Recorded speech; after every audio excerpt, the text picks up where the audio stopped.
Едно място в листата. Кажете ли листата? Да. Аз първо не знам за какво разместване ме питате. Предишните парламентарни, извънредно парламентарни избори. Нормално е да има и нови хора в листата. За мен е едно от най-нормалните неща. Първо, регистрираме пълната листа.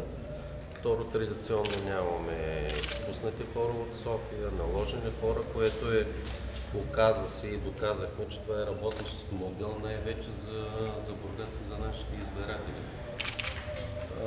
Листата ни на 100% бих казал съобразена с гражданските събрания, които бяха проведени. Има нови лица, има приемственост от стари колеги и абсолютно балансирана листа мъже и жени, има представители на общините. Кажете, кои са новите лица?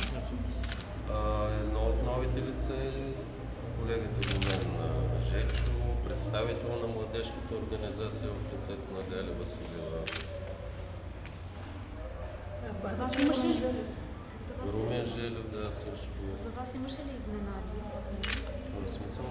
Някакви лица, които са били спряни?